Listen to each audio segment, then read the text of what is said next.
La Société nationale des Québécoises et des Québécois de la région de Thetford est fière de vous présenter l'émission Appalaches en quelques mots.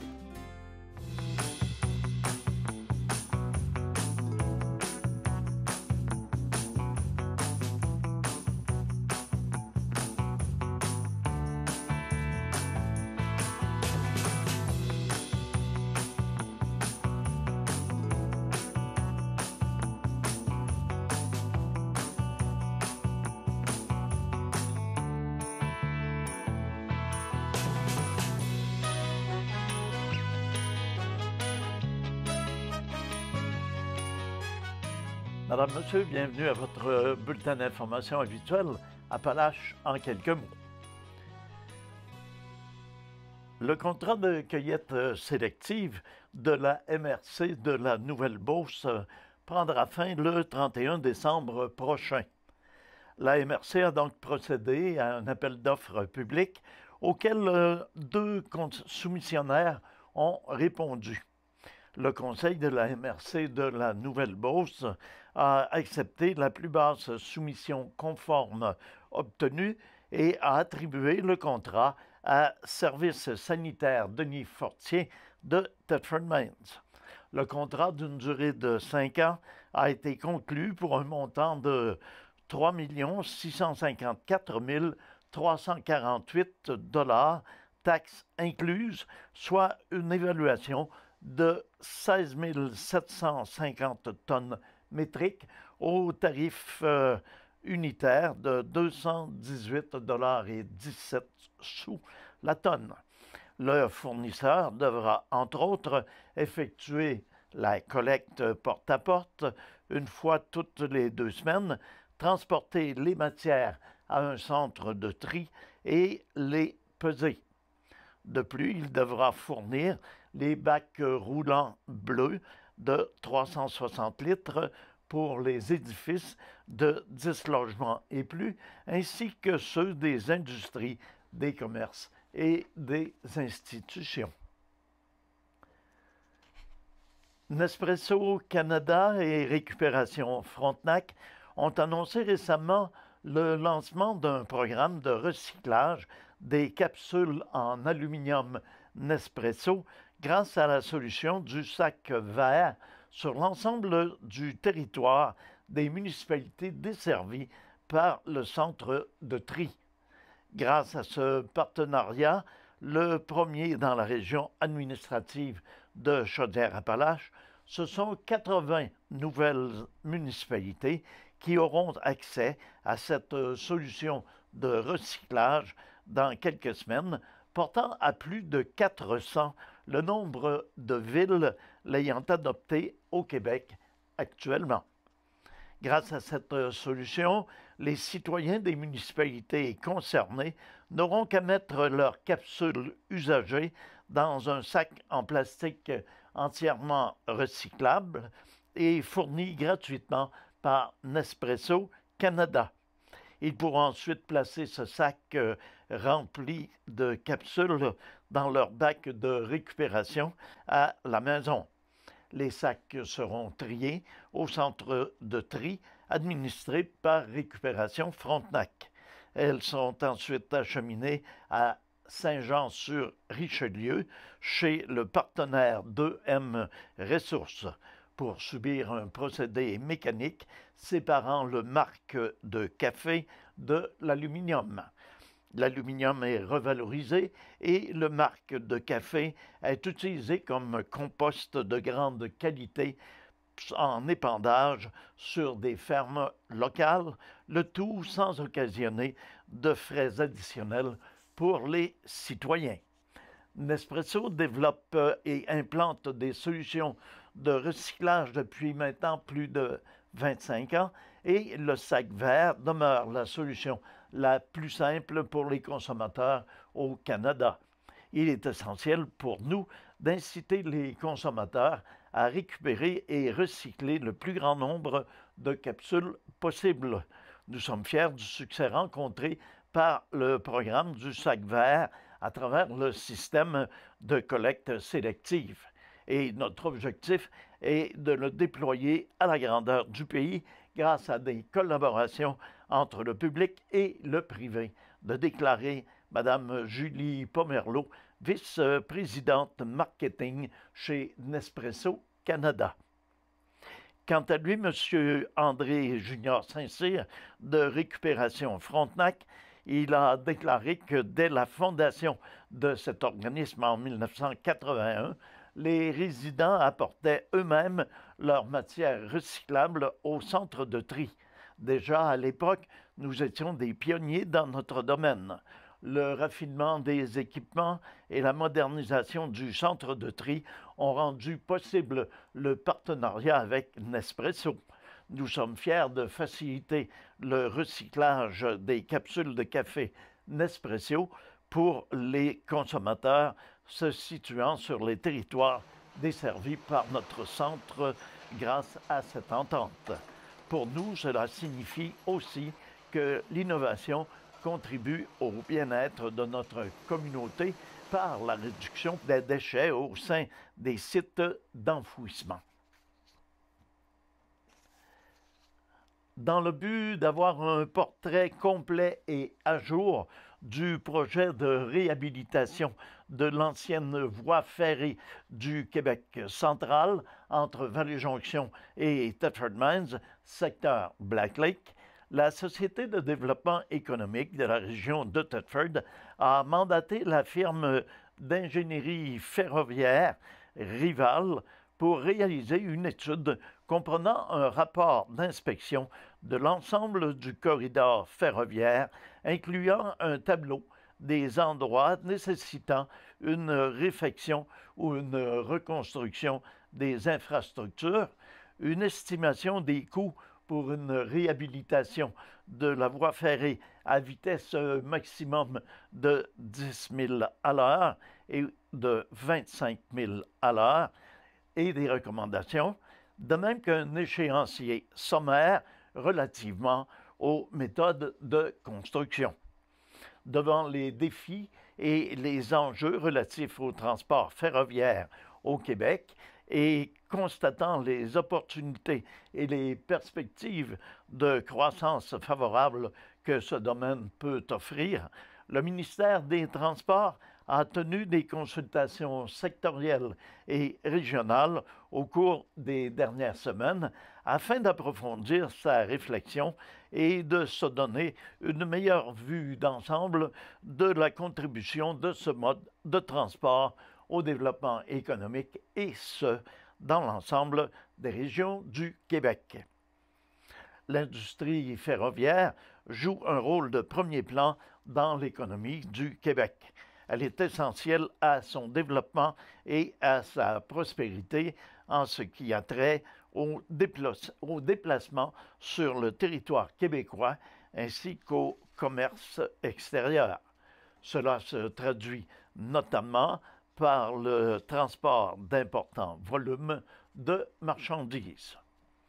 Intégré au réseau de transport nord-américain et ayant une empreinte environnementale des plus faibles, le transport ferroviaire est sécuritaire, performant et efficace et demeure un élément central de la politique de mobilité durable 2030, transporter le Québec vers la modernité. Le 9 décembre 2019 aura lieu le sommet sur le transport ferroviaire organisé par le ministère des Transports. Le Centre de formation professionnelle Le Tremplin, par l'entremise du service aux entreprises de la Commission scolaire des Appalaches, vient de recevoir un don de matières premières de l'entreprise Deloup d'une valeur de plus de 21 300 $. Ce don servira, entre autres, à fournir en acier les départements de mécanique industrielle, de technique d'usinage et de soudage-montage. Il s'agit en effet d'un don extraordinaire qui contribuera directement au succès de nos élèves par l'apport de matériaux nécessaires à leurs apprentissages. Un grand merci à Deloup, a indiqué le responsable du service aux entreprises de la Commission scolaire des Appalaches, M. Alain Laflamme. Mentionnons que l'alliance existant entre les deux parties fait en sorte que l'entreprise y gagne aussi en se rapprochant des futurs candidats sur le marché du travail. Fondée en 1972 à Saint-Évariste de Forsyth, Deloup a d'abord développé son expertise dans la conception et la fabrication de véhicules de transport pour le domaine forestier. Rapidement, l'entreprise s'est démarquée par la robustesse et la durabilité de ses semi-remorques, ainsi que par son souci d'adapter sa production en fonction des besoins de ses clients. C'est ainsi que leur expertise est maintenant reconnue dans les domaines forestiers, du transport des marchandises, de ferraille, de matières résiduelles, d'équipements lourds, ainsi que dans le domaine pétrolier. C'est lors de l'activité de réseautage annuelle du réseau Culture du secteur sud de la MRC des Appalaches que Mme Colette B. Jolicoeur a été nommée bénévole culturelle émérite de la ville d'Israëli. Impliquée depuis une trentaine d'années au sein de différents organismes culturels, sportifs et communautaires, elle est encore très active au sein du cinéma du Lac et du comité culturel d'Israëli. Son apport aux différents comités sur lesquels elle siège est très apprécié des membres. La ville d'Israëli se réjouit de pouvoir compter sur cette dame d'influence qui aide extrêmement au rayonnement de la ville d'Israëli par son implication et le temps qu'elle y met plus particulièrement dans le secteur culturel. Le maire de la ville d'Israëli, M. Jacques Lessard, a tenu à remercier Mme Jolicoeur et a souhaité garder celle-ci au nombre de ses bénévoles pour encore plusieurs années.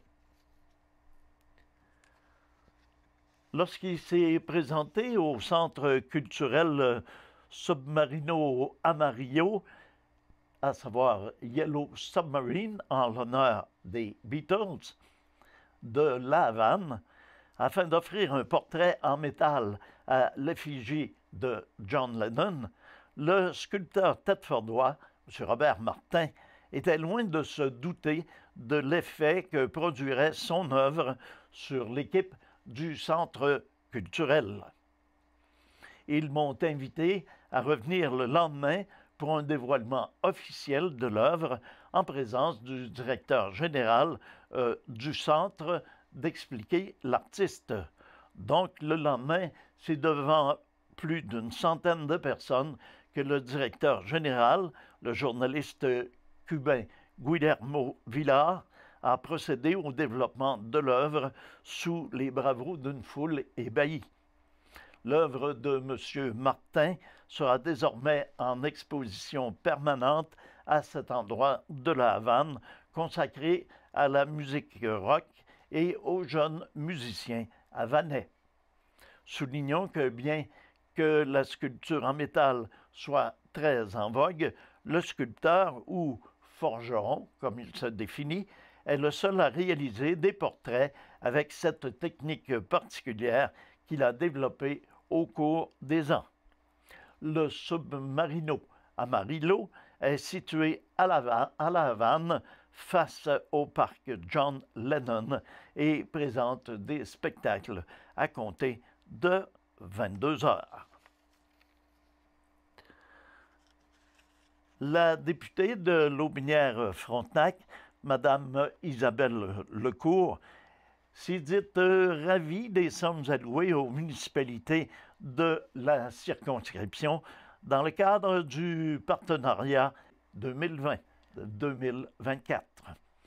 Les municipalités de Lotbinière-Frontenac disposeront notamment d'un montant estimé à plus de 24 millions sur une période de 5 ans grâce aux nouvelles mesures suivantes, à savoir l'équivalent de la croissance des revenus produits par un point de la TVQ et la dotation spéciale de fonctionnement pour une somme de 6 315 850 $, les compensations tenant lieu de taxes pour les terres publiques au montant de 856 977 $, les revenus des redevances sur les ressources naturelles pour 1 567 482 $ et le fonds Région et Ruralité pour 16 128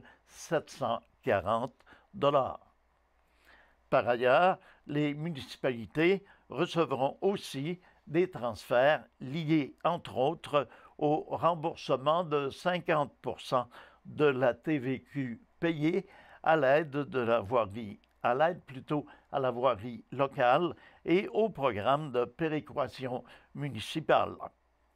Les municipalités profiteront ainsi de leviers financiers additionnels pour améliorer leur offre de services aux citoyens et pour réaliser des projets porteurs pour leur collectivité.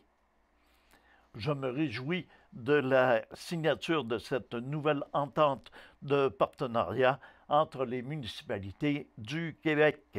Ce partenariat illustre une avancée importante pour le développement de nos régions. Les impacts seront positifs pour les citoyennes et les citoyens de Lotbinière-Frontenac, de déclarer la députée de Lotbinière-Frontenac, Mme Isabelle Lecourt. La ville de Thetford Mines est fière d'annoncer le retour d'un événement hivernal à ciel ouvert afin de souligner l'arrivée de la nouvelle année.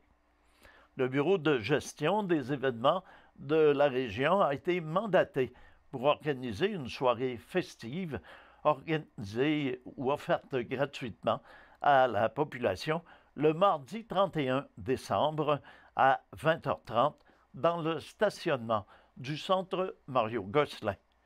Dès 20h30, les gens sont conviés sur le site pour une variété d'activités pour les petits comme pour les grands. Des tours de calèche seront offerts sur place. En nouveauté cette année, une zone famille a été conçue avec des jeux gonflables, une glissade sur neige et une arène de hockey-ball. Cette section sera supervisée par une équipe d'animateurs qui assurera la sécurité des enfants présents. La programmation musicale débutera avec le groupe local Hommage à Bob Bissonnette, William Bisson et son band, qui réchaufferont assurément la foule.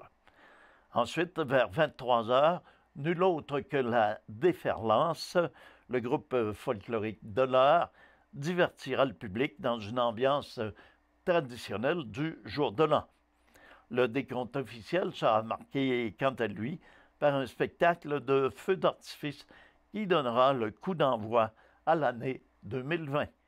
Ensuite, un buffet gratuit sera servi et la soirée se poursuivra jusqu'à minuit 45 avec de l'animation et un DJ invité. Notre équipe est à pied d'œuvre afin de créer un événement convivial et rassembleur qui fait honneur aux soirées traditionnelles du jour de l'an en famille et entre amis. En plus des foyers extérieurs, d'une ambiance chaleureuse et de la programmation diversifiée, un buffet sera offert aux personnes sur place pour conclure la soirée et réchauffer les cœurs malgré le froid de l'hiver. De mentionner M. Vincent Vachon, coordonnateur du Bureau de gestion des événements. Pour encourager les citoyens à se déplacer sans leur voiture, la ville de Thetford offrira le service de raccompagnement gratuitement pour se rendre prudemment sur les lieux des festivités uniquement.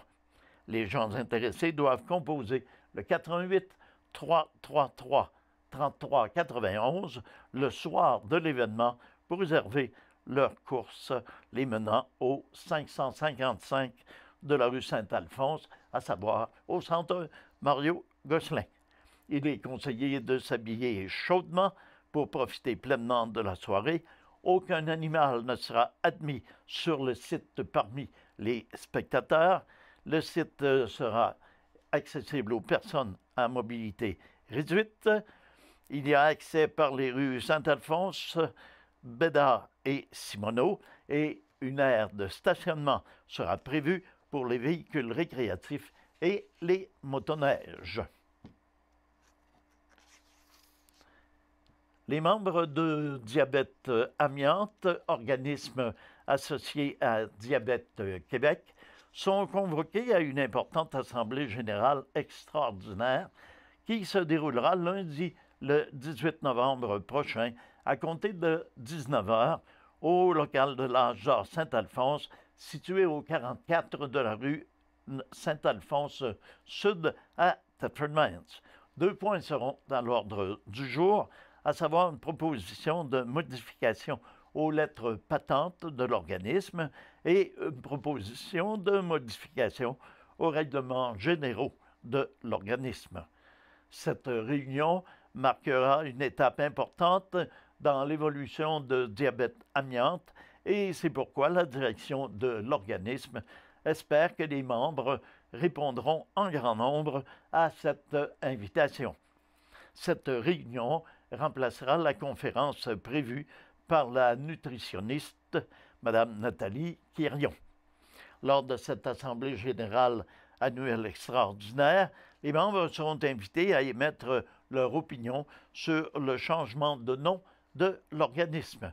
De plus, ils auront à se prononcer sur les modifications proposées aux règlements généraux de façon à les rendre plus fonctionnels et plus conformes aux exigences des années 2000, et ce, compte tenu du fait que les actuels règlements généraux datent d'octobre 1992. Les membres qui veulent prendre connaissance à l'avance des modifications proposées sont invités à contacter le secrétaire de l'organisme qui se fera un plaisir de leur faire parvenir des copies de propositions tant aux lettres patentes qu'aux règlements généraux de Diabète Amiante. Pour la soirée du 18 novembre, les participants à l'Assemblée générale extraordinaire seront invités à se présenter avec leur carte de membre.